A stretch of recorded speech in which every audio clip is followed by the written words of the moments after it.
so, okay. Ich kann ein bisschen die Nase bohren, dann haben Sie was zum Lachen. Ja. Aber wo ist die Antifa, wenn Sie schon einladen? Zumindest habe ich einen Security-Mann von unserer Gemeinde, der beim Eingang steht. Ja, hast gesehen. Ja. Hoffentlich reicht das. Sehr gut.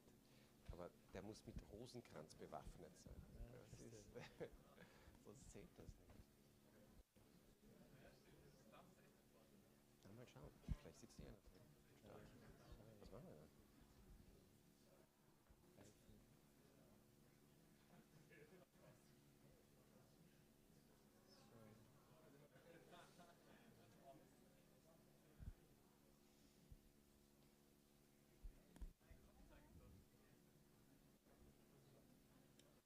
Ich werde auf Englisch dann sprechen, du entscheidest, ob du auf Deutsch oder Na, ich begrüße schon auf Deutsch.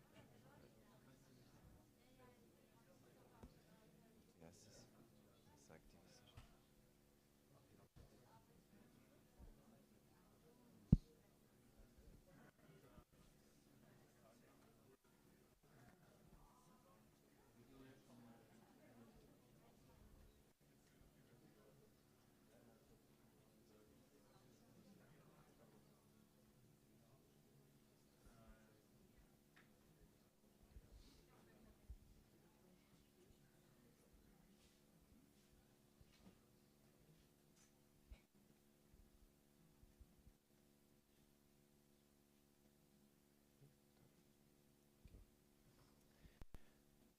Sehr geehrte Damen und Herren, herzlich willkommen hier im Kunst im Brückel. Mein Name ist Jan Dedorowski, ich bin Präsident der Plattform Christdemokratie und Mitglied der Evangelischen Allianz in Wien.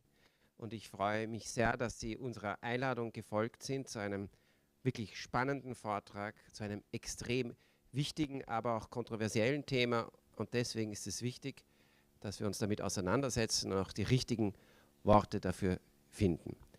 Ich möchte mich ganz besonders bei einigen Organisationen bedanken, die diese Veranstaltung möglich gemacht haben. Sie sehen auch die Logos hinter mir. Das ist Alliance Defending Freedom, das ist die Burg Klamm und das ist auch Bruderhof. Vom Bruderhof möchte ich auch ganz herzlich begrüßen. Ich sehe Sie jetzt nicht. Da hinten Kim und Ulrike Kromer. Danke sehr, dass ihr da seid und diese Veranstaltung unterstützt. Ebenfalls begrüßen möchte ich den Leiter der Evangelischen Allianz Wien, Günther Körber. Wo bist du? Wahrscheinlich brav draußen und beim Arbeiten, wunderbar. Und auch meine liebe Freundin und Kollegin, die Sua Demek, Vizepräsidentin der Plattform Christdemokratie. Danke auch, dass du da bist. Und vor allem gilt mein Dank Johannes Unoson, der maßgeblich diese Veranstaltung geplant hat, vorbereitet hat, im Hintergrund gearbeitet hat, auch daran gearbeitet hat, dass es medial aufgegriffen wird, der die Initiative gezeigt hat und die Vision gehabt hat und es wirklich auch durchgeführt hat, dass Professor Regnerus nach Wien kommt. Und ich darf das Mikro an dich übergeben. Danke, Jan. So, I will continue in English. Today I will give you a short introduction why this topic, gender identity, is relevant for Austria, why it's relevant for the Evangelical Alliance and our churches, and why it's relevant for you. And then we will have the privilege to listen to Professor Mark Regnerus on the subject, the unsettling and unsettled science of gender identity. And as he speaks, you can also, if you have internet, enter your questions in pigeonhole.at with the password gender, and you can vote for other questions what you think should be answered today by Mark Regnerus. And afterwards, at 8:15, we can do some networking and order something to drink in the bar. So this is the program for tonight. About pigeonhole.at, we also have people in the live stream watching us. They can also, of course, ask questions. It's the same situation if you're online or if you're here. You can answer your questions and you can also vote, and we will ask Mark Regnerus those questions which gets the most votes. So you decide which questions will be answered.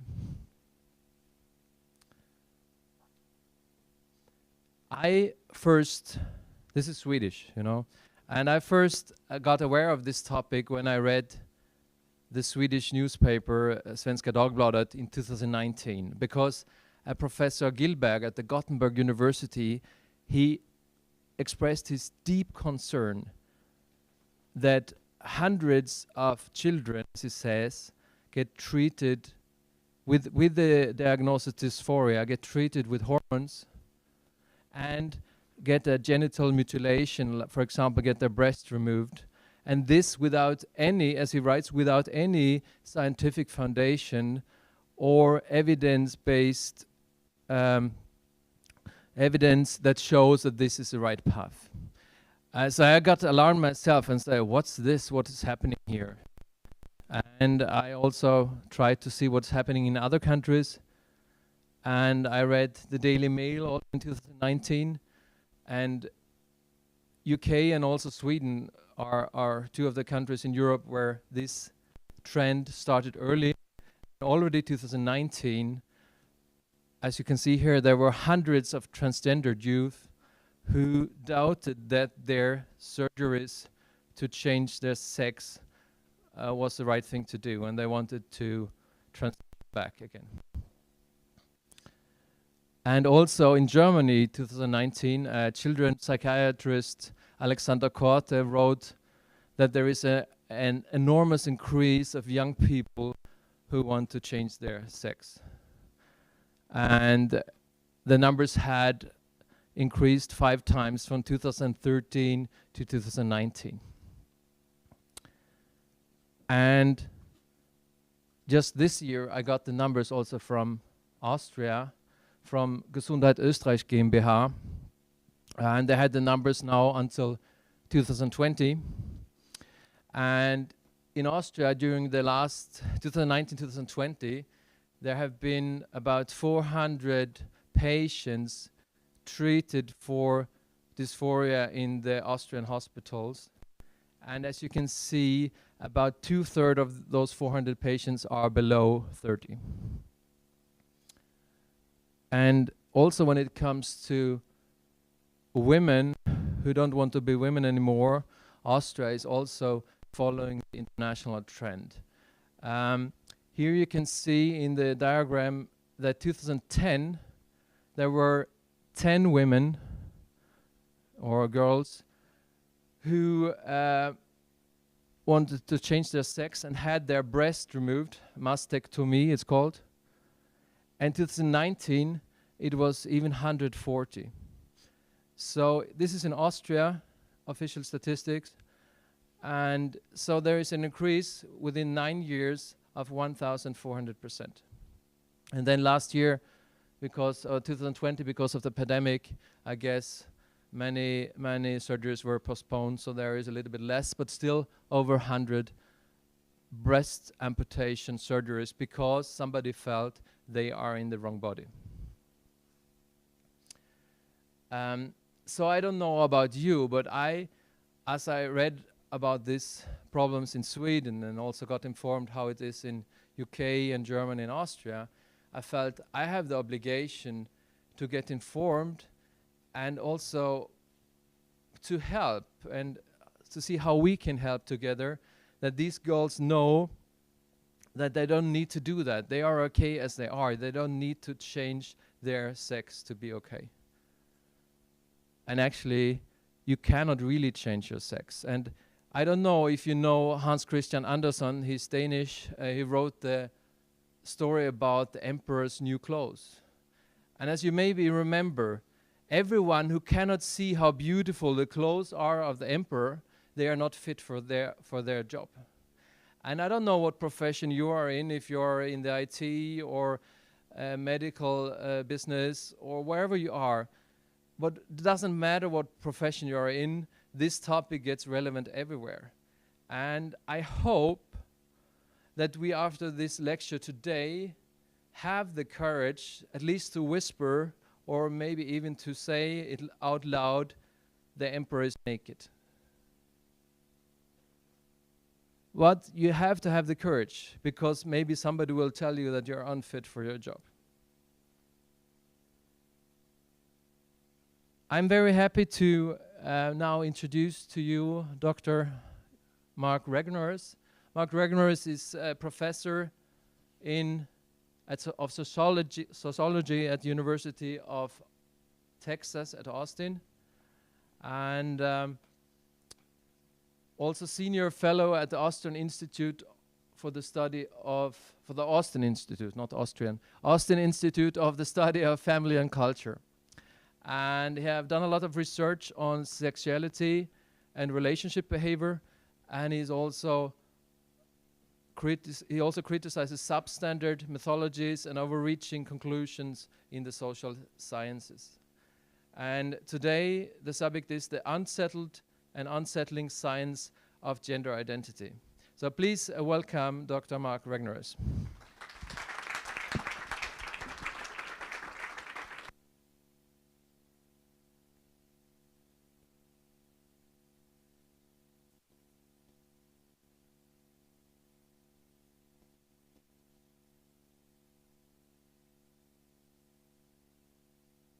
Delayed. Tonight I want to talk about a serious topic. Unfortunately, I have to talk about it in English because this is a drama. If I was going to do a comedy, I could try German. But I want to talk to you today about some of the science around gender and gender identity, and talking about some of the sort of basic terms, as well as sort of the ramifications.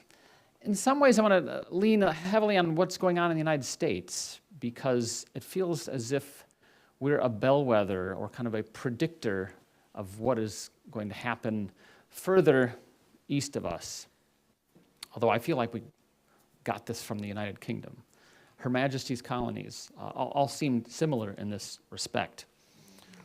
So in 2002, the European Union Court of Human Rights issued a landmark judgment in the case of Christine Goodwin versus the UK. Goodwin was biological male by birth who had undergone sex reassignment surgery 12 years prior. He sued over the change of sex not being legally recognized, not being able to retire at the age of women, and for privacy violations due to his birth certificate still showing that he was a biological male. The reason I'm bringing it up is not to go deep into legal cases, but just to point out that the request itself, outlandish though it may be, was fairly narrow. That was 20 years ago. Fast forward 18 years to 2020, Helena Dalli, the EU Commissioner for Equality, states that equality and non-discrimination are now fundamental human rights. She called for member states to develop strategies to promote these rights, particularly on behalf of sexual minority identified groups, LGBTIQ. She declared, quote, "Everybody in the European Union should feel safe and free without fear of discrimination or violence on the grounds of sexual orientation, gender identity, gender expression, or sex characteristics," unquote. This request was much more vague than the first one I mentioned, but it was far wider. This one wasn't narrow at all. In 2 quick decades, we've gone from case law with narrow applications to broad societal declarations, even thinly veiled commands about gender identity-based minority groups having rights and therefore requiring particular kinds of protections. But gender identity and gender expression are categorically different from sex, which sets up this collision about competing rights. None of this is what was envisioned with the Universal Declaration of Human Rights in the late 1940s. So we have to define our terms. We shouldn't have to. It is a signal that's something wrong when you have to go back to the basic definitions.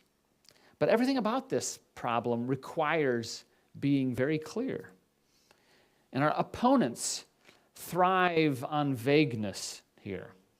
Sex refers to the biological sex distinctions that mark male and female as different. While it's fashionable to contest this, the sexual binary is unquestionable in terms of human reproduction. Females produce the large immobile gametes, and males produce the smaller immobile gametes, the birds and the bees, if you will. One can call oneself whatever one wishes, but if you are to reproduce, it is because you are a male or a female. Gender, on the other hand, is often construed as sort of an artificial imposition placed upon men and women by social and cultural expectations of them, with no absolute connection to biological sex. The idea is not new. However, while gender norms obviously vary across time, culture, and place, gender is not unrelated or artificially attached to sex. Gender is a social construction, but it builds upon nature, and it typically serves human needs. We were recently treated to an example of this in President Zelensky's February order for adult men to remain in Ukraine to resist the Russian invasion. We witnessed the rapid public renewal of dependence upon sex distinctions. To be sure, not all Ukrainian men felt like fighting. Some women did. But as I said, gender builds upon nature. Women were permitted to leave the country. They were not ordered to. Many did. Plenty did not. The policy seems to be working. Now consider gender identity, which the World Health Organization defines as a person's deeply felt, therefore subjective, internal and individual experience of gender, which may or may not correspond to the person's physiology or their designated sex at birth. Designated, assigned, as if a doctor assigns a sex to anybody. Gender identity is said to be a distinct reality, entirely separate from the material reality of the body. In other words, gender now belongs to the realm of this disembodied will, which now stands over the body in judgment and chooses an identity without any need for justification. The human person can now be a house divided against itself, the mind against one's own body. This slide is from a study of mine recently published in the Archives of Sexual Behavior. We used it to help explain some of the differences that we found in American adults' attitudes to the idea of treating adolescents with hormones or surgery for gender dysphoria. It comes down to some very basic differences in how people understand the human person, their body, and the ends for which we exist. In the progressive worldview, and I'll take this and explain it since you can't entirely see it.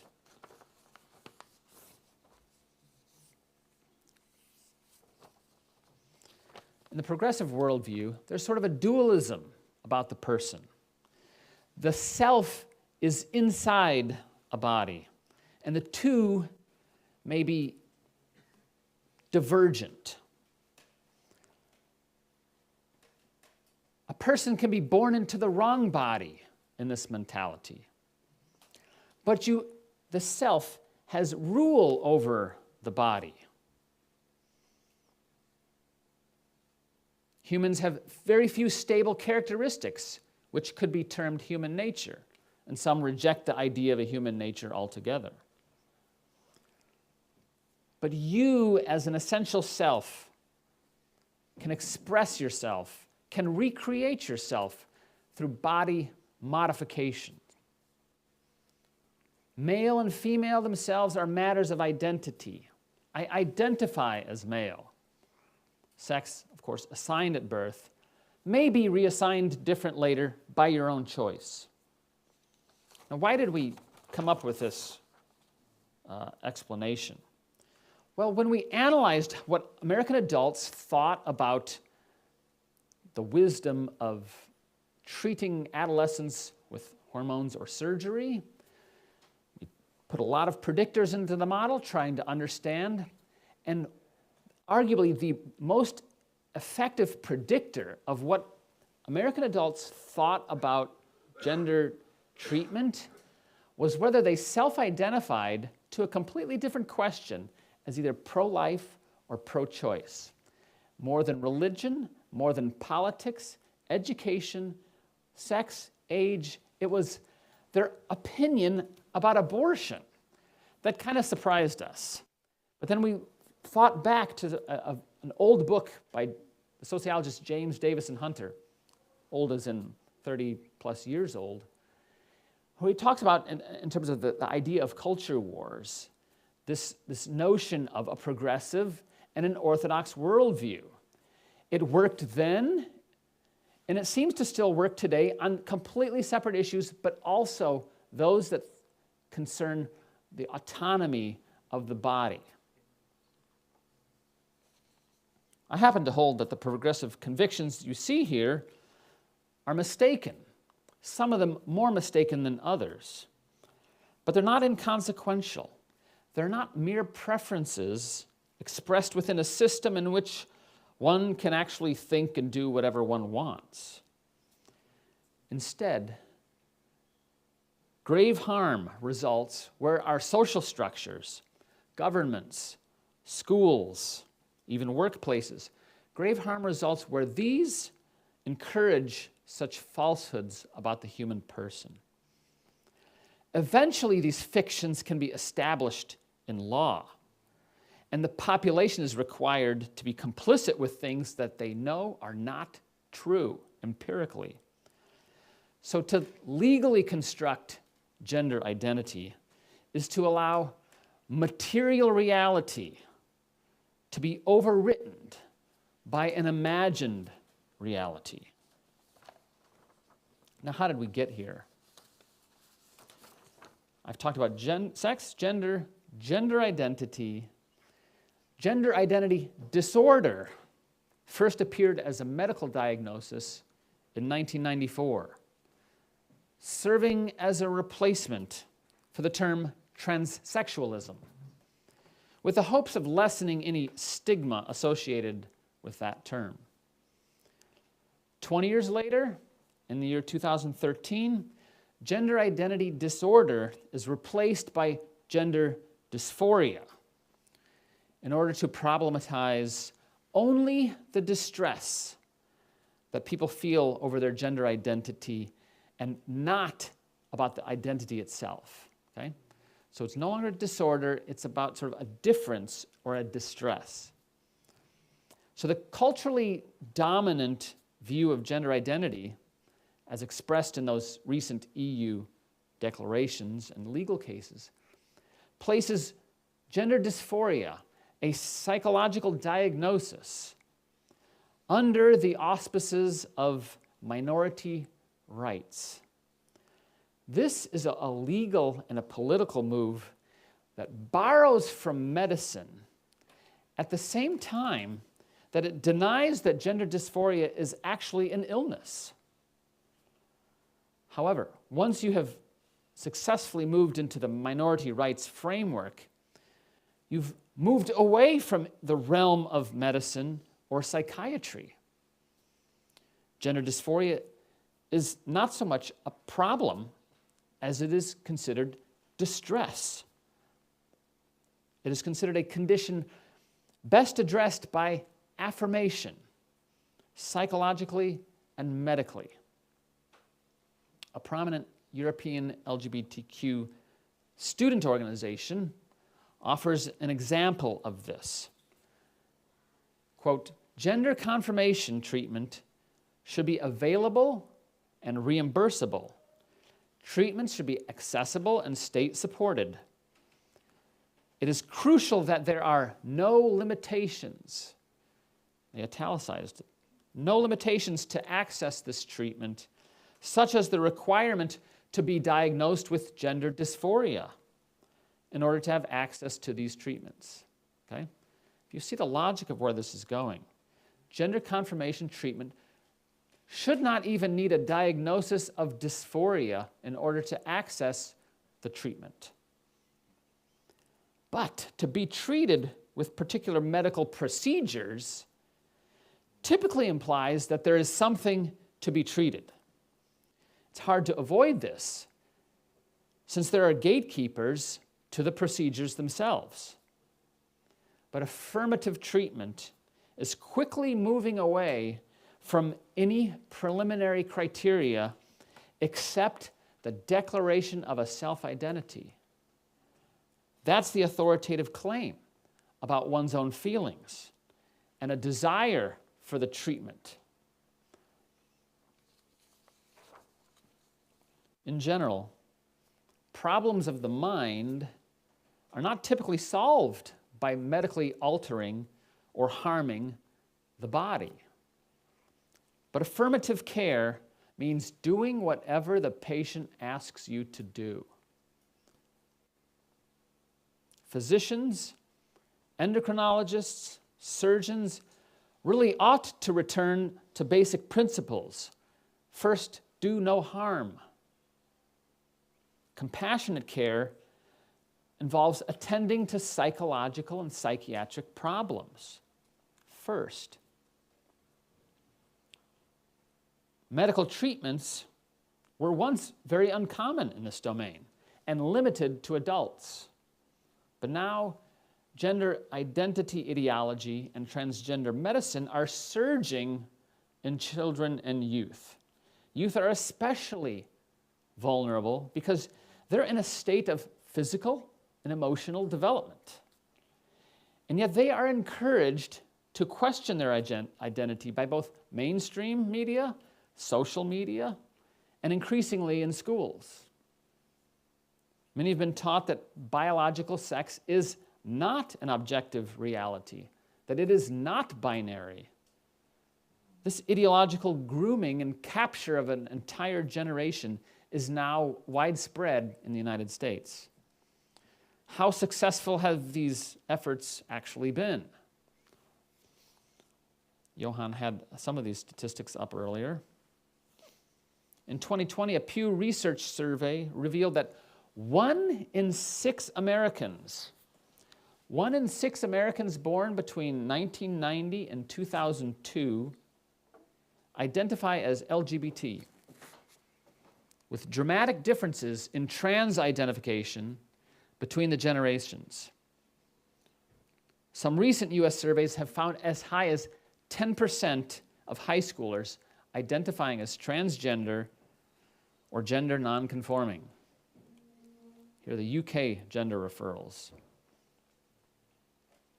But as Abigail Schreier's banned book, Irreversible Damage, describes, prior to these cultural changes, gender identity disorder among children was extremely rare, affecting less than 1/100% of the population.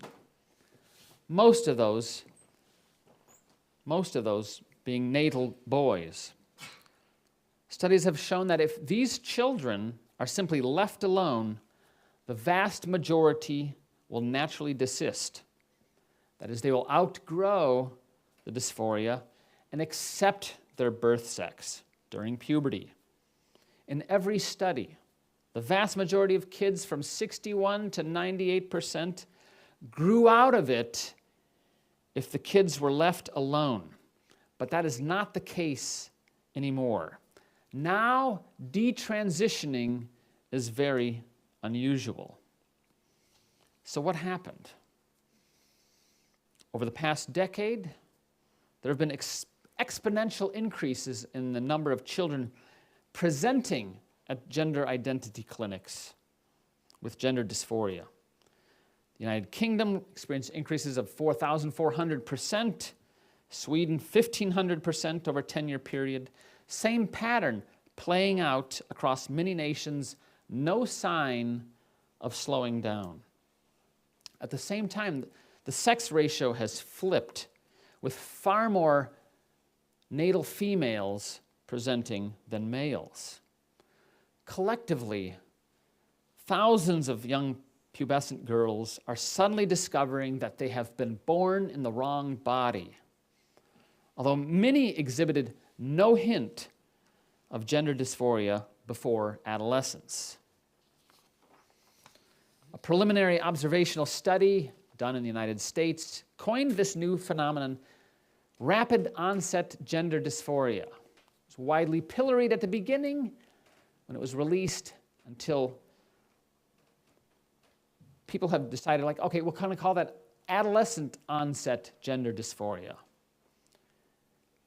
That study found intensive online exposure and social peer contagion to be consistent factors in whether the parent said that the child had reported being dysphoric. How do the affirmative gender clinicians explain all this? The surge cannot be attributed to pent-up demand. I've heard that one. That is, by suggesting that gender dysphoria simply went undiagnosed and was entirely stigmatized. So the tomboy of my youth, who could tackle me and play football better than I could, and I remember it, somehow she must have been transgender, but was just prohibited from, not from identifying as such, but from declaring it and seeking treatment. Well, today, she went on, got married, had a family. But that notion that somehow she must have been transgender escapes the imagination.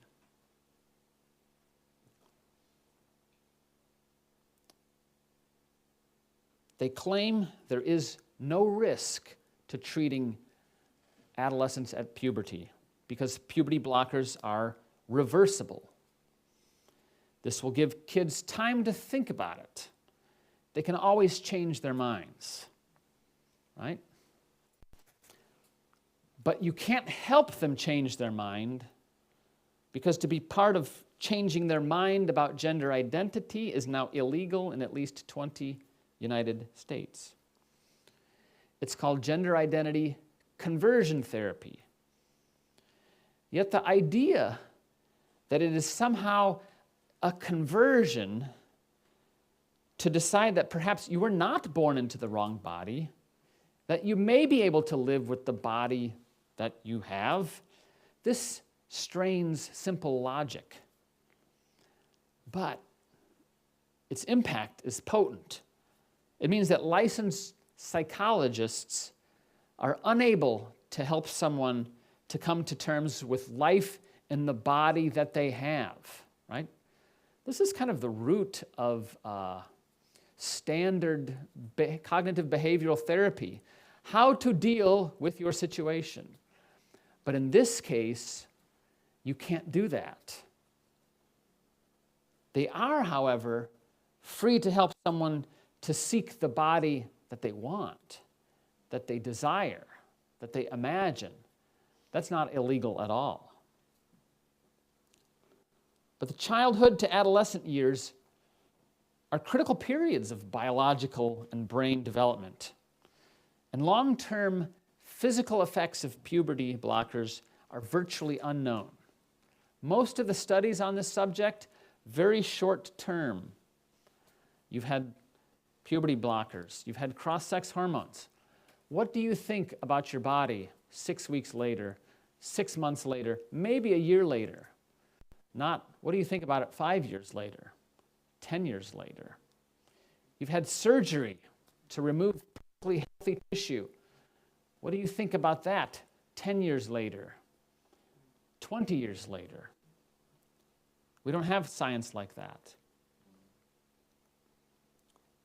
Adolescence is also a crucial period of social development. Yet these children will be held up in a prepubescent state for 1 year, 2 years, maybe 3 years while they make up their mind. Meanwhile, their peers are moving forward with puberty, navigating the social milestones that are so common in adolescence. And what is an obvious extension of this trend? An Australian attorney and 6 of his co-authors recently made the ethical case for supporting the practice of ongoing pubertal suppression. That is, to, quote, permanently prevent the development of secondary sex characteristics as a way of affirming one's gender identity. You never have to go on to cross-sex hormones. You can just stay on puberty blockers. There should be no assumptions about what comes next in the affirmative treatment regime. In reality, instead of buying time to think about it, puberty blockers most often lock children in to a transgender pathway. Gone are the days of vast majority desistance rates and kids becoming comfortable with their own bodies because they went through puberty. Now they are not. Now 98% of children put on puberty blockers move on to cross-sex hormones. Why? Because it all happens so much earlier, before any experience of your natal puberty. But it remains an experimental procedure with a high likelihood of changing the life path of the child. Very unpredictable effects on mental and physical health, suicidality, and life expectancy. Claims that it is a civil right, that a civil right is at stake, do not change the fact that what is proposed is a social and a medical experiment. A British woman named Kiara Bell is a key example of this. Put on puberty blockers at age 16, then cross-sex hormones, and at age 20 had a double mastectomy, all with her permission, her consent, but all of which she now deeply regrets. In 2020, she sued, saying that she had been rushed into transition, was not given therapeutic options, lacked the capacity to understand the long-term implications of her decisions. In her words, I was an unhappy girl who needed help. Instead, I was treated like an experiment. One of the more well-known affirmative clinician researchers in the United States jokes around this, saying, it doesn't matter if you have your breast removed. You can get artificial breasts later. But in terms of harm, one of the most egregious is with respect to children's fertility potential. Eventually, transgender medicine sterilizes minors. In so doing, human rights abuses are being committed in the name of medical autonomy. This is not theoretical. It's actual. And it's not okay just because they consented. How does anyone justify such drastic interventions on children? They do so by weaponizing the risk of suicide among the gender dysphoric and claiming that gender affirmative treatments are life-saving. Gender dysphoria, however, is not cancer. It is not a malignancy. Cancer, on the other hand, is not fundamentally a psychological problem. Suicide is being put into service to a political end. We shouldn't be surprised by this. Indeed, it's part of the conceptual veiling that aids the capture of professional organizations like the American Medical Association, the American Academy of Pediatrics, and with them, policy shifts, legal protections put into practice. Refusing to give minors puberty blockers, cross-sex hormones, or any of a host of surgical procedures will not kill them, as many seem to imply. Oxford University sociologist Michael Biggs re-examined the UK Gender Clinic's data on suicides. And he found, very recently, earlier this year, the number of completed suicides among patients at the UK clinic to be so small that he concluded that it is irresponsible to exaggerate the prevalence of suicide. A former senior clinician in that clinic agreed. She warned about what happens to children, quote, when inaccurate data and alarmist opinion are conveyed very authoritatively to families, such as the common phrase that clinicians often pose to parents with a dysphoric child. Would you rather have a living son or a dead daughter? It puts families in a bind, all the more given how common early trauma is in such households. 7 endocrinologists and a gender clinic in Australia were discussing the characteristics of children at the clinic. They noted a high number of conflicted family situations and documented trauma.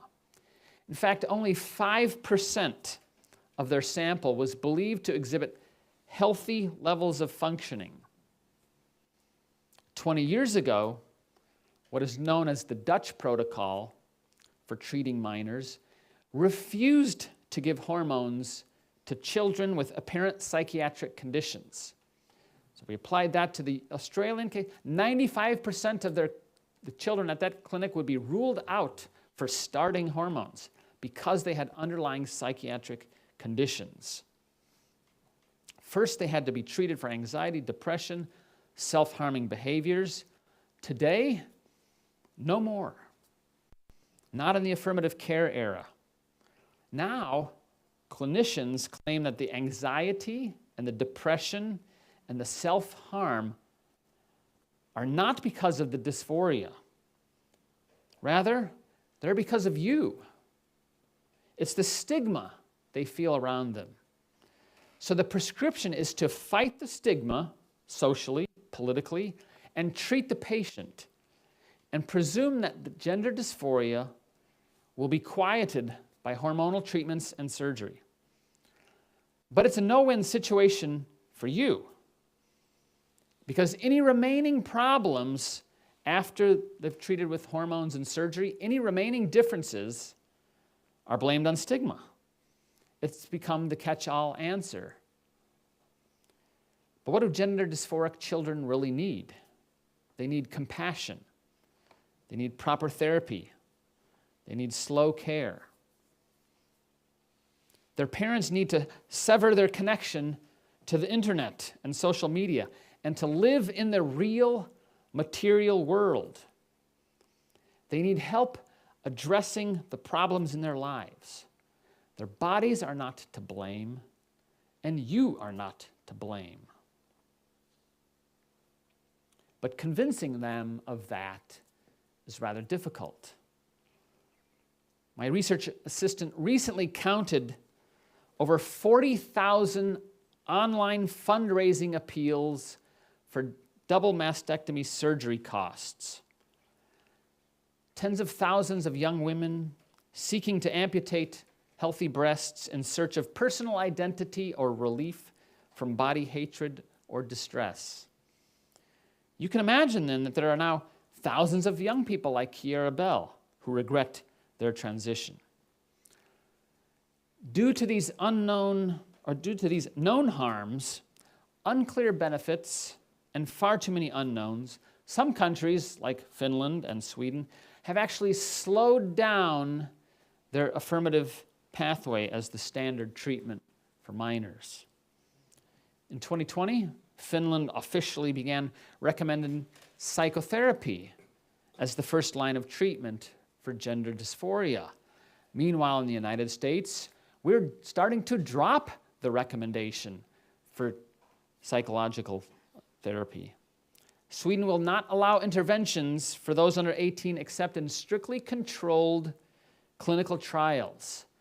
In the United States, they reject doing clinical trials. Several American states are now seeking to enact legislative bans to protect minors from such medical experimentation. That doesn't prevent scientists from trying to prove the efficacy of hormones and surgery. This is where I come in. I turn my gaze on the science itself, how the scientists do their work. I'll give you an example. A study based on a very large and comprehensive data set appeared in 2020 in the American Journal of Psychiatry. Sounds prestigious? It is prestigious. Its authors tracked every dysphoric case in Sweden over years, and they measured patients' subsequent use of mental health treatment. First, what they found was no evidence that initiating hormone treatment helped reduce subsequent use of mental health treatment. But the authors did conclude that gender-affirming surgery was in fact helpful. It was associated with needing less mental health treatment. In other words, it looked like the surgery helped patients. At least the authors thought so. In fact, they were so confident that in their conclusions, they declared, this study provides timely support for policies that ensure coverage of gender-affirming treatments. They kind of packaged hormones and surgery together, although it didn't show anything with the hormones. I read this study carefully. I could not see how they could justify such a confident interpretation of the data. Just looking at the published results, doing a little figuring with a calculator, I could tell that if a mere 3 additional cases had sought mental health treatment, there would be no statistically discernible effect of surgery on subsequent mental health needs. The effect was that tiny and that fragile. 3 cases.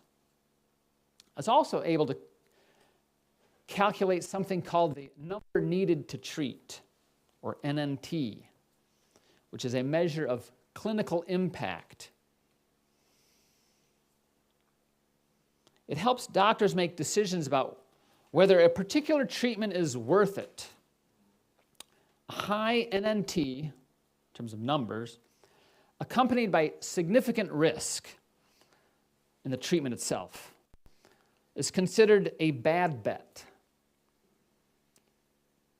On the other hand, a high NNT accompanied with very small risk, for example, taking a daily statin pill for high cholesterol, is considered simply low risk. It doesn't help that many people, but there's barely any risk to it. Ideally, you want an NNT of 1. For every person who is treated, that person is helped. But that almost never happens. Even treating sinus infections with antibiotics typically yields an NNT around 7 or so. But in this study of Sweden, the NNT, I calculated it. A psychiatrist called me up and said, Mark, calculate the NNT for that. I'm like, okay, do it. 49 is the NNT, meaning the beneficial effect of transgender surgery is so small that a clinic would have to perform 49 surgeries, in reality there are sets of surgeries, before they should expect to witness 1 less patient seeking subsequent mental health care. Now, if no other treatment was available, or if the treatment was non-invasive, hazards small, clinics might consider surgery a low-risk but low-payoff approach. But even the most common surgeries are considered major surgeries. Some are exceptionally challenging. But conducting surgery on 49 patients in order to secure 1 better outcome, it's absurd. And for the authors of this study to claim that their study supports gender-affirming treatments, that's unethical. That's wrong. I wasn't the only one who saw this. The journal itself received numerous letters pointing out that the study's analyses were problematic, overreaching conclusions unsupported by weak data. A year later, the American Journal of Psychiatry published 7 letters of critique, an editorial note that it was undergoing statistical re-review, which all prompted a correction, not a retraction. I thought it deserved a retraction, but a correction. Now, were the authors professionally harmed by this experience? Have journal editors begun to scrutinize the evidence here a little more carefully? No, nothing like that happened. On the contrary, very little threatens this new line of lucrative, lifelong medical dependency. What can we make of this? Well, it's evidence for something I call ideological capture, meaning the corruption of authority by the successful takeover of professional organizations by activists. In this case, the academic journals and the professional organizations that typically give rise to those, like the American Psychological Association, American Journal of Academy of Pediatrics, they are committed to certain conclusions regardless of the data. That study went through peer review. The editor saw it. Everybody could have calculated the same things I did, and they kept their mouth shut. Entire organizations are disregarding outcomes that are not consistent with the ideologically motivated sense of rightness and justice. Such ideological capture is toxic to the dissent and open debate that is critical to healthy medical and social science. This is just not how medical research is supposed to work. The ideological capture of gender dysphoria is also apparent in the efforts to re-educate people in the use of identity language by the rapid formulation of a premature consensus in these societies, by the explosion in gender clinics across the US. This is in 2007, 2. This is today, between 200 and 300. By the suppression of open debate, all of it couched in fear. Fear of appearing unsophisticated, unprofessional, too conservative, bigoted. I get that fear. I'm accused of that with some regularity, but I'm not going to be afraid of it anymore.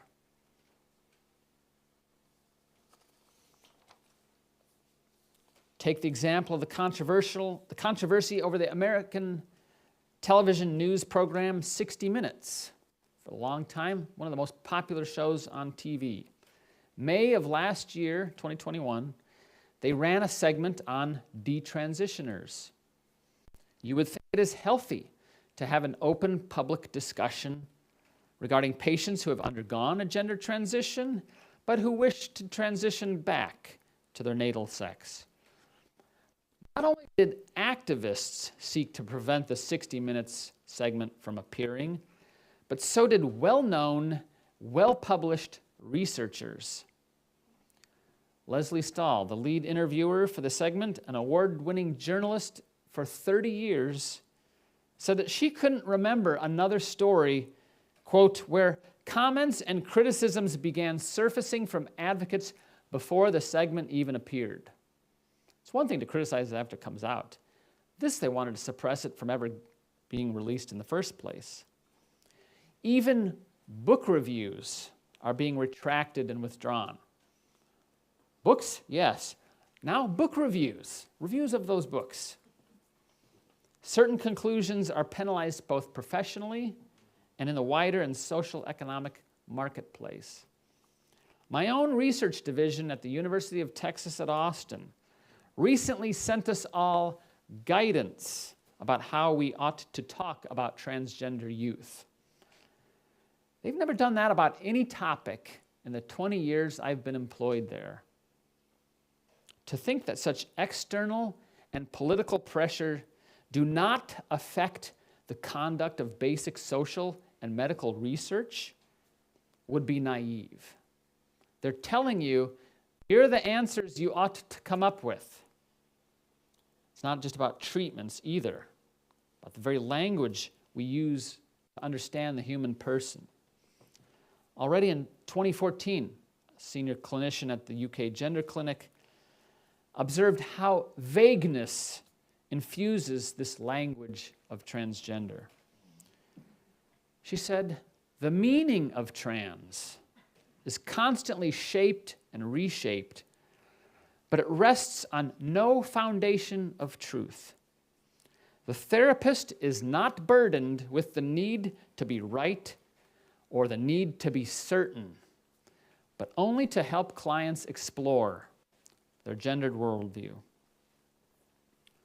In conclusion, gender ideology is an assault upon reality, a demand for the power to define human beings and human bodies as one wishes or deems them to be, not as they actually are. When considering broad societal changes, authentic human flourishing should be the mark and the measure of social progress. In this, the concept of gender identity completely misses the mark. Gender identity is a destructive premise because it is false. The field of adolescent transgender medicine is saturated by conflict over these competing values. High-quality longitudinal research over time is rare. Randomized clinical trials with control groups, non-existent.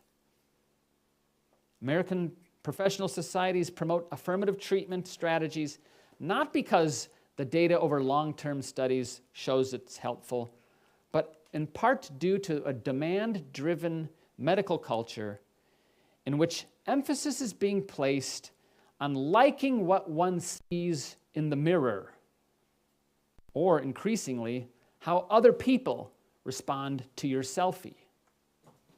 Meanwhile, the basics of the explosion in gender dysphoria, especially among natal girls, remains understudied, perhaps now on purpose. Minors' ability to consent is wielded in ideologically motivated ways. This is not how healthy medical research operates. Time in the US is short. New standards are being issued this year for the treatment of adolescent gender dysphoria, ones that lower the recommended ages for particular treatments, down to age 15 for chest masculinization surgery, age 16 for breast augmentation and facial surgeries, age 17 for hysterectomy, vaginoplasty, metoidoplasty, bottom surgery for female to male patients. All of these under age 18. Keep in mind, these are recommendations. They're not laws. They're not even rules. They're suggestions. Frankly, they've already been the norm out there. But for years it was considered too blunt to admit it. So they hid behind standards and claimed without evidence that they were being followed. But they're more confident now, hence relaxing down to younger ages. The sterilization of minors is still widely understood among the population to be morally wrong, but there's a lot of confusion about it. But we're not talking about normal times anymore. We're talking about exceptional times. The same rules just do not apply here. I want to conclude with the remarks of a late sociologist who taught at the university that I got my degree from. He was an atheist who was actually agnostic about the proper diagnosis and treatment of gender dysphoria. He said he really didn't care. But he understood well what gender ideology was capable of. 20 years ago in the top journal, which would never happen today, 20 years ago in the top journal in sociology, he wrote, "Human beings form their social structures around gender because males and females have different and biologically influenced behavioral predispositions." Fairly standard. Societies demonstrate wide latitude here.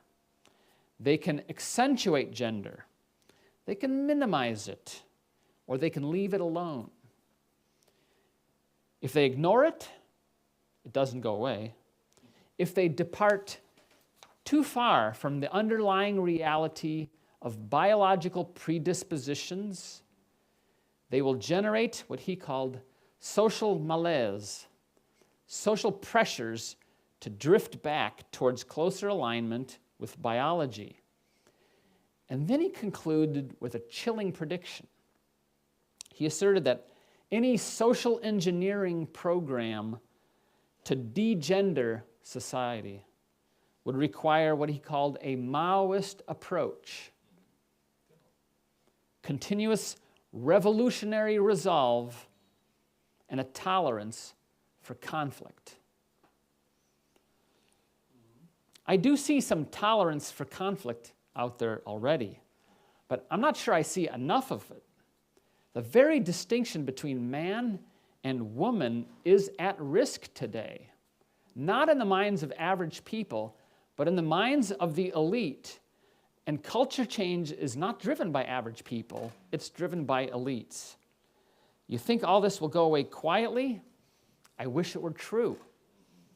I urge you to do everything in your power to protect Austria's sons and daughters from these harms. Write your member of parliament, register complaints, praise and thank those who are acting prudently and wisely here, and talk about these things in your household. I'll leave you with the remarks of one of my favorite priests, gone 40 years now. He wrote, "In the national life, there are two things which are really essential: the laws concerning marriage and the laws to do with education. In these areas, God's sons and daughters have to stand firm and fight with toughness and fairness for the sake of all mankind." And if he had been able to envision this, he would have added to marriage and education the fundamental idea of distinctions between men and women. But he could not have imagined that 40 years ago. I'll stop there and I'll start taking, I guess, the most popular questions that appear on the screen. Thanks.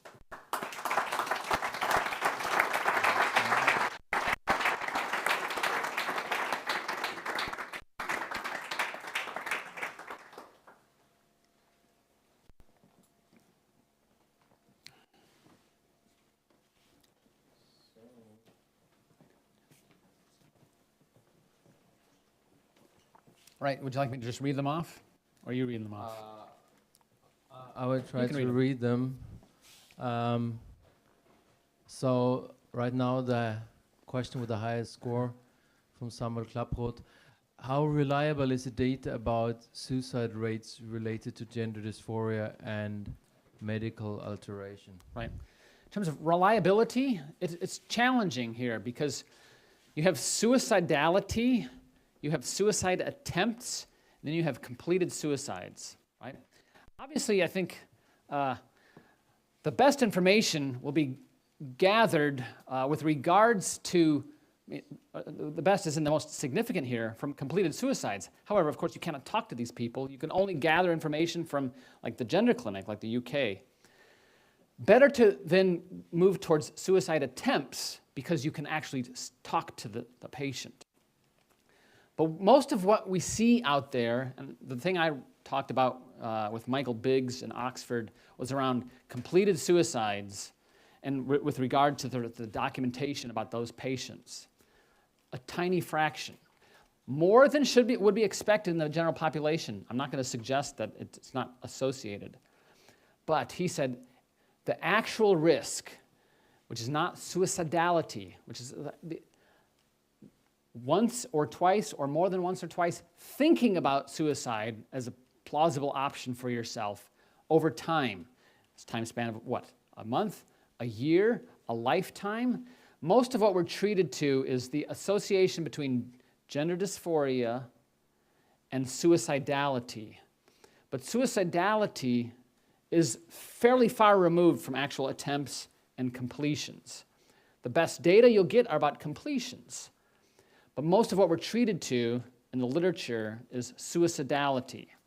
It's kind of weaponized that, they could think about this, with the implication that if they think about this, some of them will actually carry it out. But the gap between thinking about it and carrying out is rather distant. A lot of people, myself included, have given serious thought to the idea more than once in a lifetime, right? But that doesn't mean we're at imminent risk of an attempt or a completion. But most of the data is about suicidality. So now we have another top question from Suha. Who pushes and promotes gender dysphoria among young people?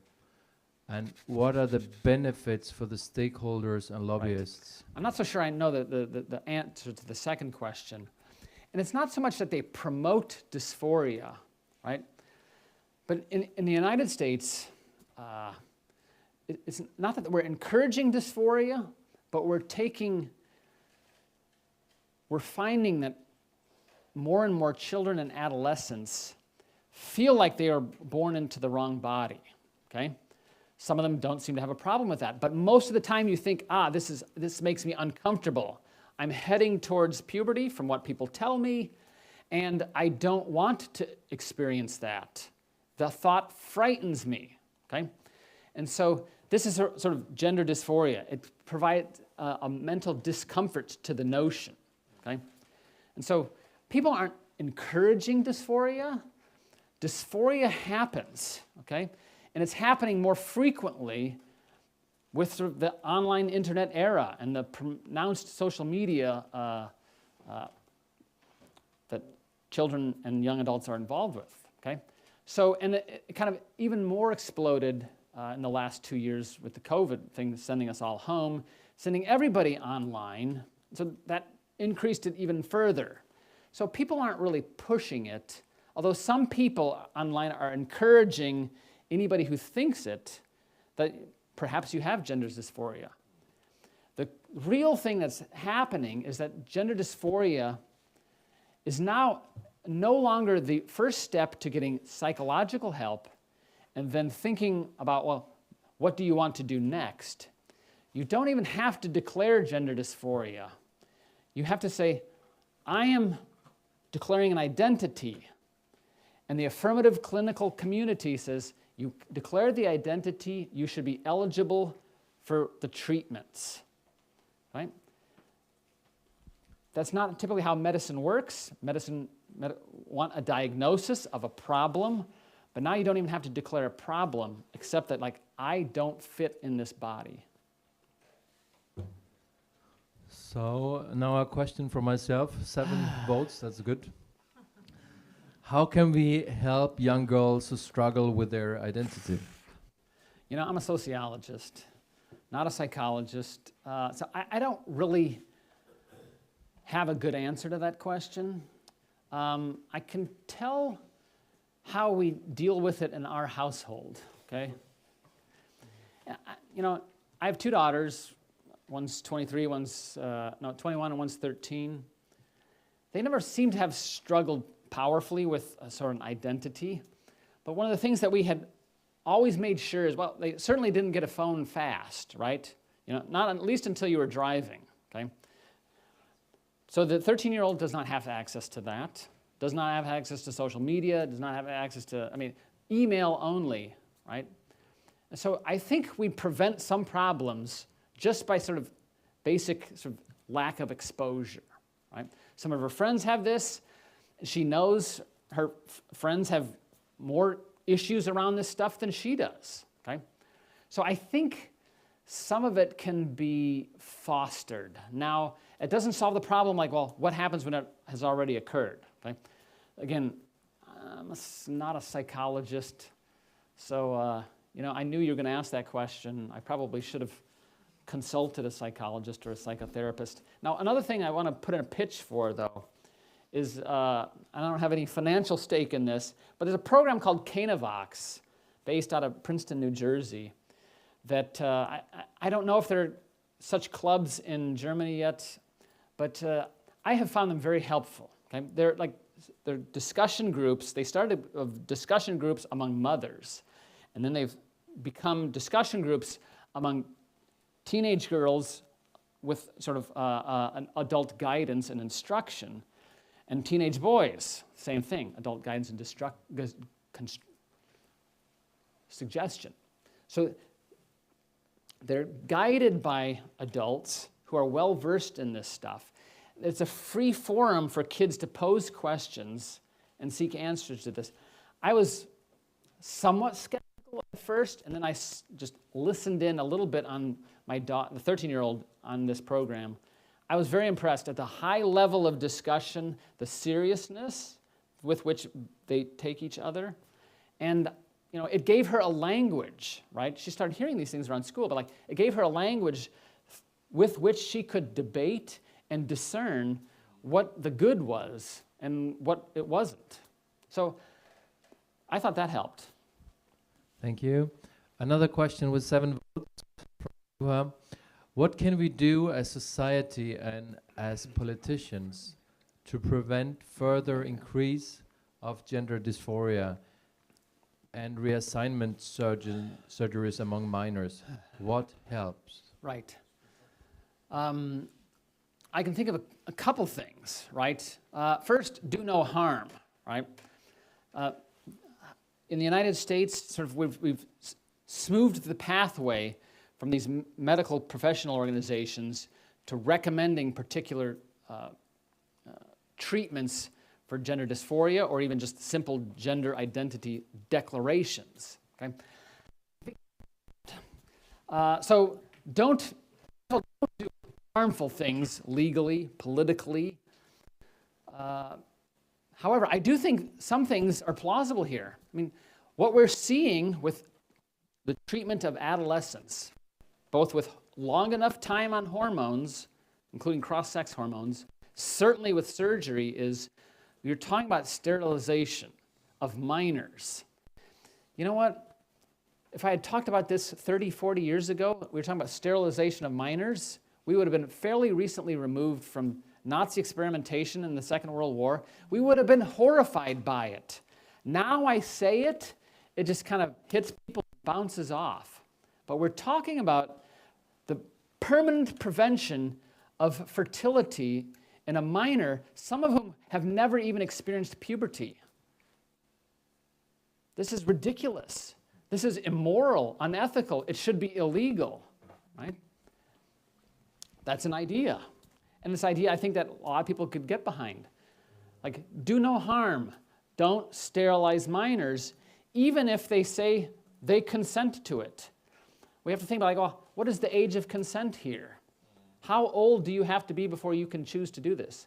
There are physicians in the United States, urologists, who refuse to give vasectomies to 20, 25-year-old men who have no children, aren't married, because they think, you know what?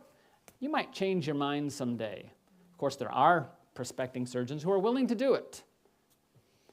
But I think, if we think ahead about what should people be able to consent to, as an extension to this, okay, I study sexual behavior, relationship decision-making, primarily.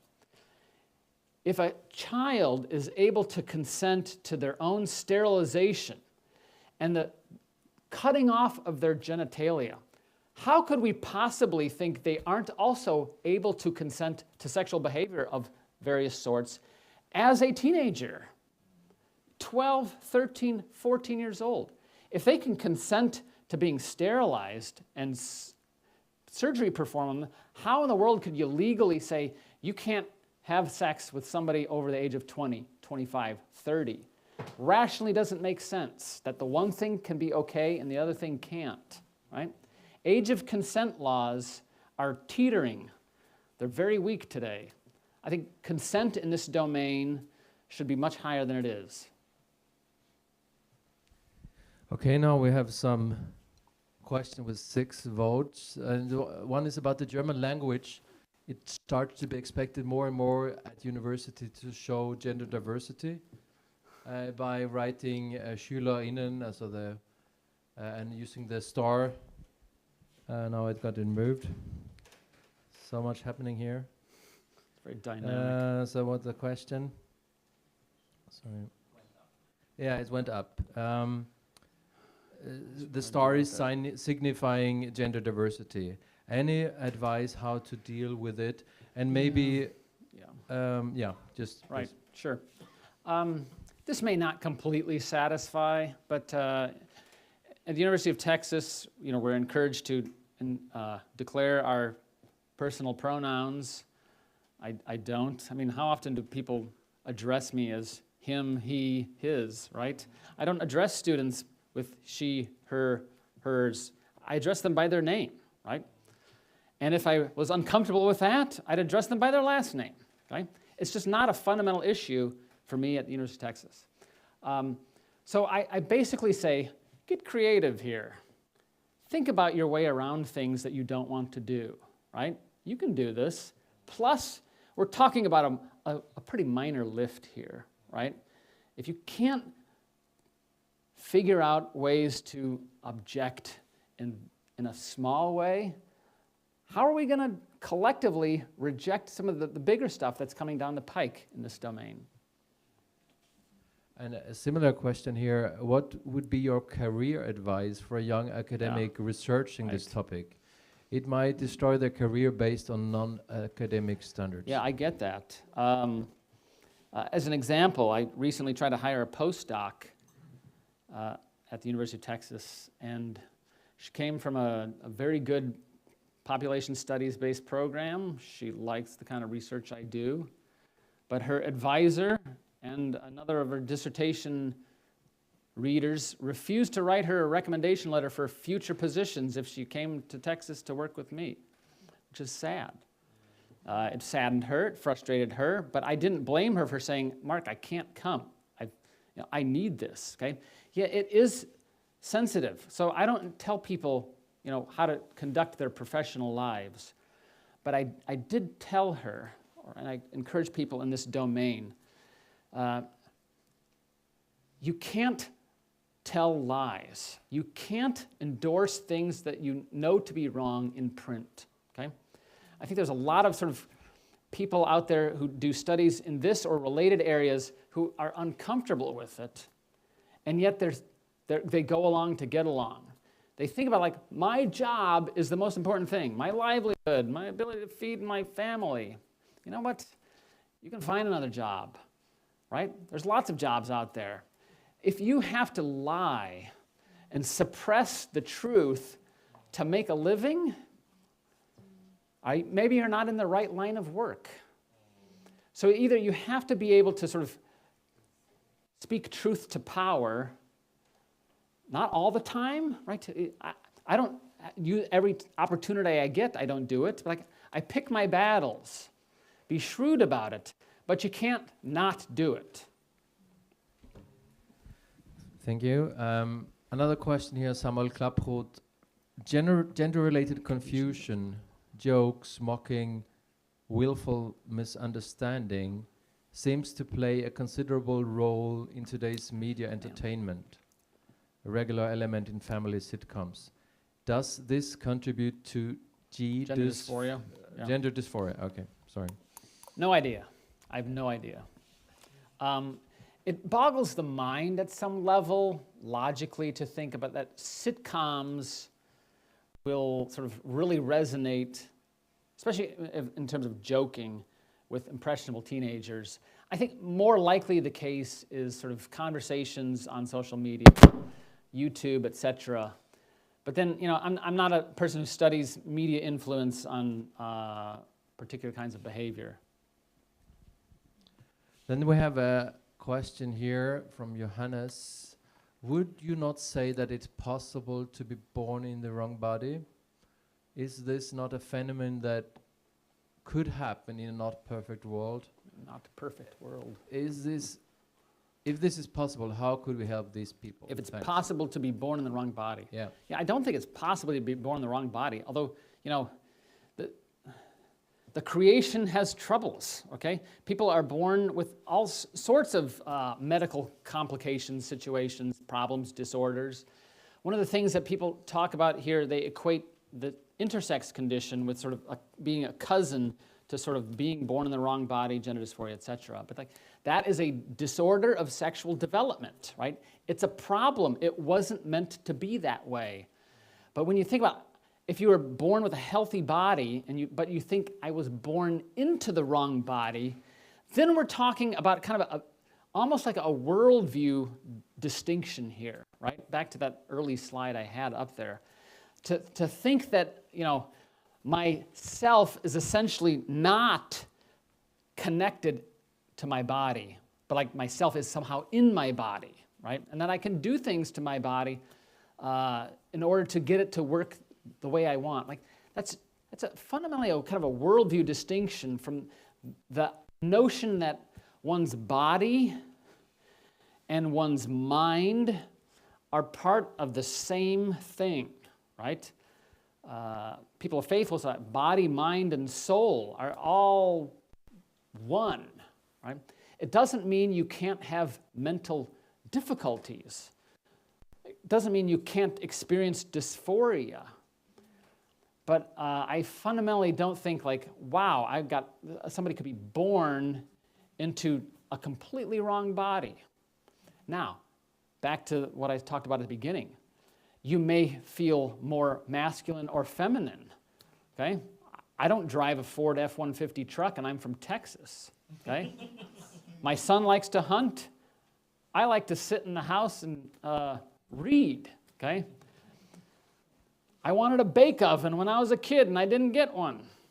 But it doesn't mean that somehow any sort of traces of femininity versus classic masculinity somehow makes me more of a woman, makes me wonder like maybe I'm not made the right way. It's just sort of, these are preferences, okay? Men and women have long exhibited preferences around this domain and yet they remained male and female, right? Another question here. In some Christian communities, gender roles and some stereotypes are encouraged. Can this contribute to children feeling like they are in the wrong body? Should we rethink those gender roles?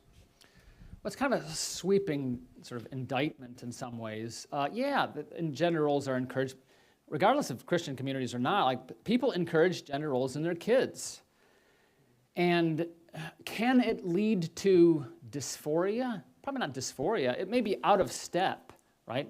You know, I couldn't bring myself to tell my mother that I wanted the bake oven for Christmas because I thought, well, they probably wouldn't think that was a good idea for a boy. So I didn't do it. Was I racked by guilt over this? And I think I didn't come to that conclusion, okay? Parents and communities, whether schools, colleges, universities, churches, are going to sort of foster gender roles of sorts. You can contest those if you wish. Does it mean they should wholesale get rid of them? I don't see any particular reason for that. You don't have to follow them if that's not what you really sense. So I don't want to sort of openly undermine organizations' kind of commitments to certain notions.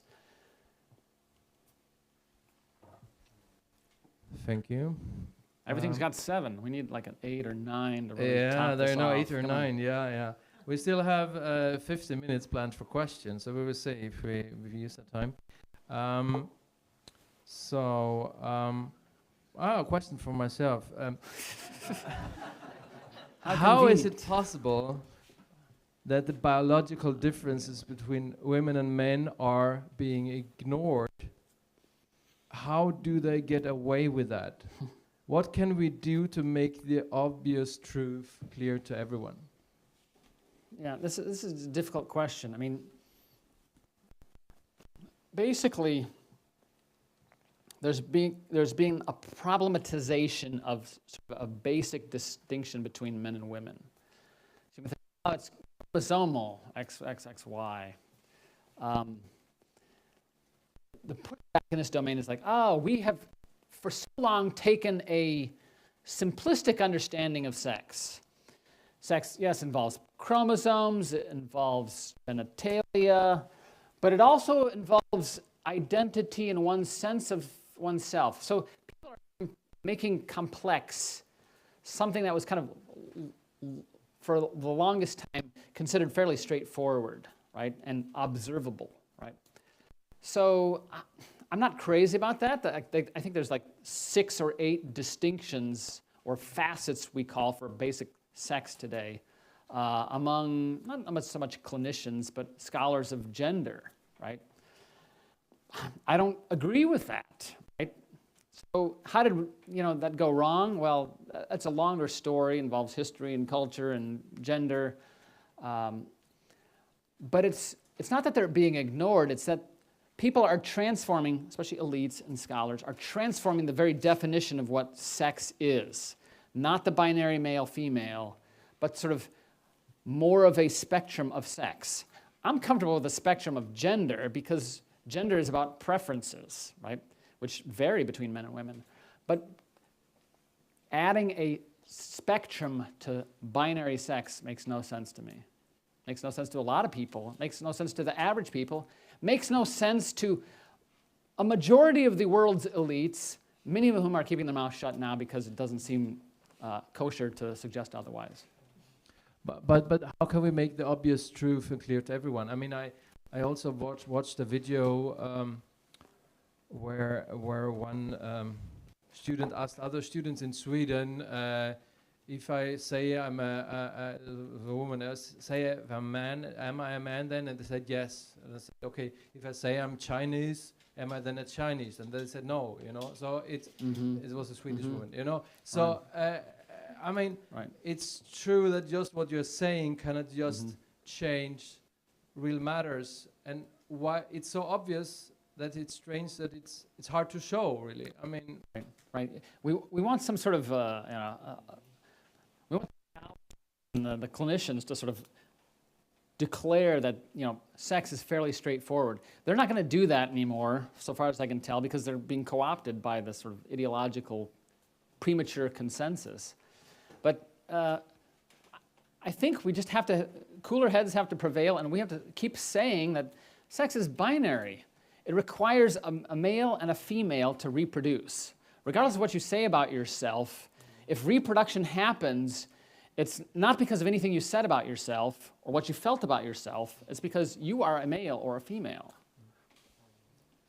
Okay, thanks. Then we have a question here from Rose. A little boy come dressed in address to kindergarten.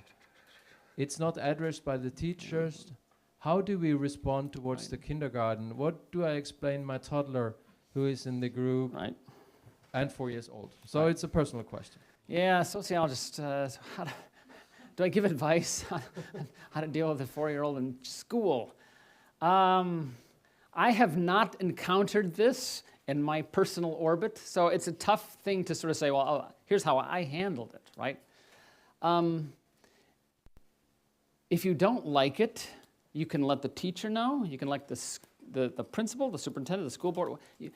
You have every right to do that. They may not side with you, but then also along the way, you have to talk to your children about this. You have to, if you don't like it, explain why you don't like it. This is why I pushed the idea of this Canavox.com, these groups. They help give kids and parents sort of a language with which to contest this in a compassionate, fair, but straightforward kind of way. So, no, I don't think you have to keep your mouth shut, but you don't, of course, have control over what other kids wear or what the teacher in the schools will permit, right? So, but you don't have to just passively sit back and say, well, my daughter's going to think whatever she wants to think, right? You're the parents. Instruct the children in the way you think they should go. When they're old, they won't depart from it. I think that was a biblical quote.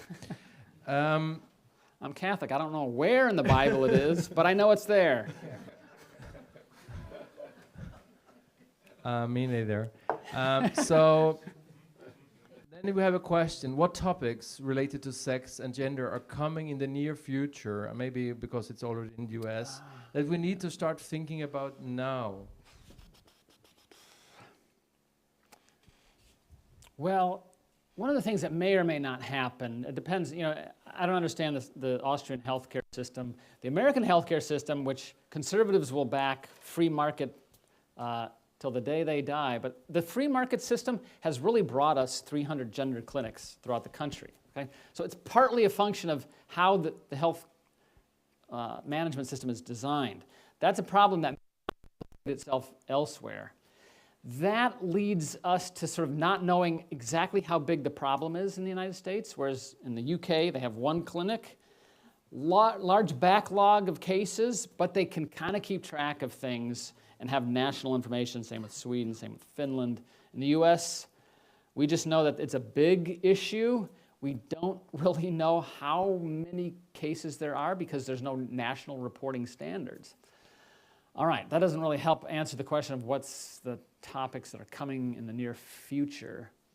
Well, I think sort of earlier ages, easier transitions for children to make, schools going behind the backs of parents, teachers not telling parents what they're noticing.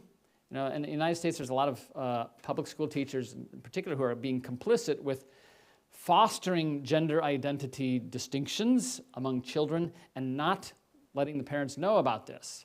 So parents, and I'm from Texas, most progressive town in Texas, but parents are kind of ticked off that some of these things are happening in schools and they are not privy to that information. Professor of mine back in graduate school said, you know, schools seem to be about the effort of separating children culturally, socially, emotionally from their parents, right, and politically. I think he's probably right. Parents need to know what's going on in their kids' schools. So when I was a kid, not to wax sentimental, but like if my parents wanted to come into my school, they walked in the front door. I don't think they even had to stop at the principal's office. They knew where my class was. Now the door's locked, or you have to go into the principal's office first, get permission. I mean, a whole lot of things to be able to see what your flesh and blood offspring is being taught. And frankly, that's kind of disturbing when it comes to this domain. Okay, we have some more free votes questions. Here one, what can we do as a church, Christian community to prevent gender dysphoria from increasing? Well, it's not, so my opponents will say it's not socially infectious. I think they're just flat wrong. Of course it's socially infectious. Lots of people are learning about this stuff they'll say, oh, they learn about it from the internet because they already have it, right? Maybe it suggests to them that they might have it because they're learning about it from the internet, okay?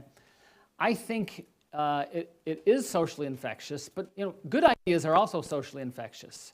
There's just no replacement for talking to your own children and sort of your children being in good relationship with other adults you trust, okay? One of the most important things, and I've noticed it in sort of my wider religious community, parents who don't trust other parents, even good parents, they don't get reinforcement for their own ideas. And I have seen so many of those kids go off one way or the other because they basically entrusted parenting only to themselves, not to their adult friends. I think it's a disaster. One of the best things my 23-year-old son ever experienced was my best friend's advice to him. Hunting trips they would take, and he would talk to him about things like, it had to come from him, not from me, because other adults in your life are really, really important, okay? So, in terms of Christian community, well, make sure your children have exposure to other adults you trust, who reinforce your ideas. I think that's pivotally important, because there comes a time when, like, they don't really believe you anymore. I don't know what's 13, 14, 15, till about 21, 22, then all of a sudden you're the genius. But there's a time when that it's not you that's the authoritative voice. It's other people's voices. Try to make sure that they are hearing good people's voices. Good advice. Another question, did brain research confirm any of the gender theses? Okay. That's a little vague of a question. By brain research, I'm guessing we're talking about like MRI-based things where brain parts light up, etc. I've never really known what to make of those things. I don't deny that, if it is real in your mind, it may show up real on, parts of the brain may light up different, but, I never know what to make of these kind of brain research. They never actually sort of suggest sort of a solution. Suggest that, we can map some things that go on inside the brain in different kinds of people. So those are sort of blunt instruments, and we're talking about a lot more narrow kinds of things, like particular diagnoses, particular expressions of suicidality, self-reported attempts. All these things seem too narrow and fine-grained for what I would call like blunt instruments about MRIs lighting up parts of the brain. Again, I really don't know what to do with that kind of research. It doesn't ever suggest, this is the approach that we should take because this part lit up. Okay, now we have a question from Helmut Resch. Slightly different topic, but maybe similar. How do you respond to studies who claim that there are no negative effects of non-hetero parents? Where are the differences? We need arguments to defend your study. That was so 10 years ago. Sorry. This is a reference to a study I published in the journal Social Science Research back in 2012, 10 years ago next month. That was widely criticized, but it remains in print. There's no correction on it. There's no retraction on it. People say it's debunked. It's not debunked. There's disputes about the meaning of it. Fundamentally, after all that harassment, and it was harassment, it reveals a couple differences. One is questions about how one measures gay or lesbian households, what it means to raise children, especially in households that exhibit all manner of comings and goings, household disruptions, and what's the proper way of statistically analyzing effects of something. So ultimately, the story back then was about the disrupted nature of gay and lesbian households. The question is a lot more stable today than they were a generation ago. I don't know. I mean, that's an empirical question, okay? But once you control for household instability, kids tend to fare better. We always knew that, right? The fundamental question is about household instability. Typically speaking, the data and all this stuff, and I wrote a follow-up article just a couple years ago kind of about how to analyze this and what you find when that happens. You find that households with two mothers, well, one's going to be likely a birth mother and the other a social mother, exhibit more emotional problems and greater household breakup levels than a man and woman or two men. Two men, you see a lot more sort of, there's not sexual fidelity in the same way that is when there's any household involving women, right? This is because it's basically a sex distinction, right? Get back to talking about sexual distinctions between men and women. So, but none of those kinds of households can have sort of true, genuine, complete kinship network, right? Between a biological mother and a biological father. So I was accused of, back then, of, you're comparing apples to oranges. Well, I did say I wanted to look at what might be a gold standard.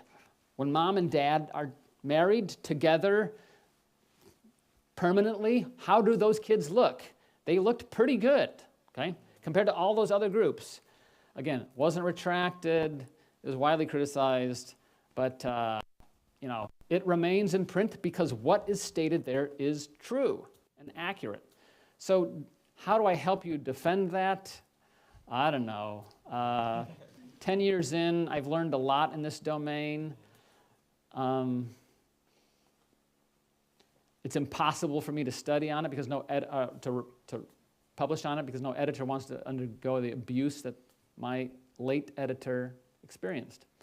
So I don't know what to tell you about that except what you read there is not false. Okay, the last question, I think. Then it's 2015. From Suha, what are the causes of the high gender dysphoria in the US? Can this development be stopped? Yeah, the causes, not well known, partly because the people who are kind of responsible for studying gender dysphoria medically have no vested interest in actually knowing the roots causes of it, okay? Because the affirmative medical community doesn't believe it's a problem. So if people can't agree that it is a problem to be solved, then we're not going to be very effective in understanding what are the roots of it, what are the causes of it. It's going to be mere speculation on my part, but I think if we could power down access to devices, access to sort of, frankly, I think Instagram is really, really, really bad for girls. I have a 21-year-old daughter who puts it on the phone, takes it off the phone. Puts it on the phone, takes it off the phone, okay? I'm pretty sure that she's not unusual in that. She's attracted to it, and she's repulsed by it. She knows that it's not good for her, but she also likes to know what her friends are doing. I don't think it's quite as toxic for boys. So when you think about the sex ratio flip that happened about a decade, 15 years ago, I think it came about by sort of the wide access to imagery of people, right?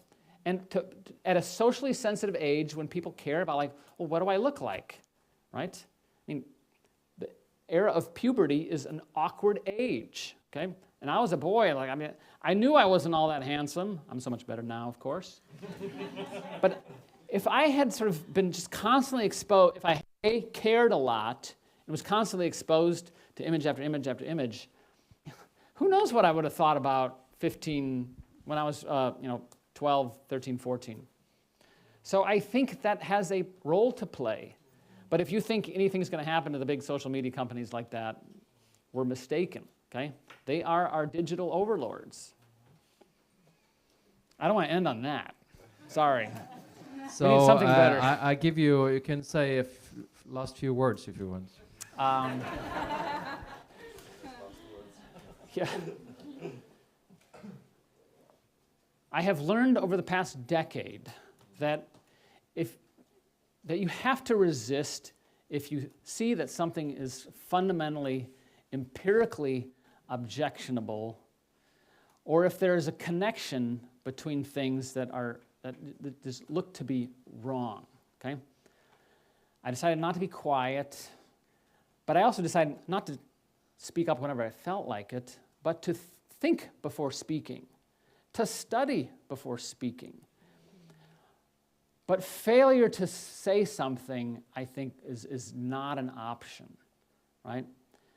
People just have to have some courage. And frankly, once you've kind of been bitten, once you've been sort of experienced digital hostility, you get used to it. It never feels good, never feels good. But you also understand, I can deal with that. I can put up with that, right? Far worse could happen to me, okay?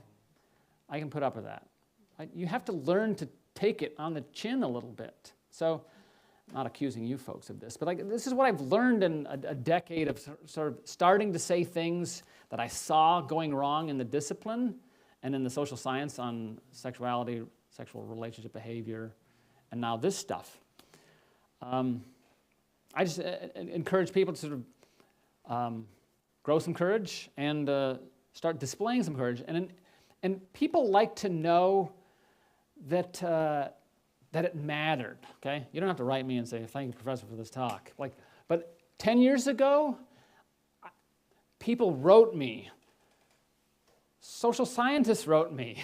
My former professors wrote me and said, you know what, Mark, I was proud of you for saying those things because they were true, right? I know they were true. I never heard them say it in public, but I still do think if you have to encourage each other, right? Things are so much easier to do when you know you have friends. So, thank you.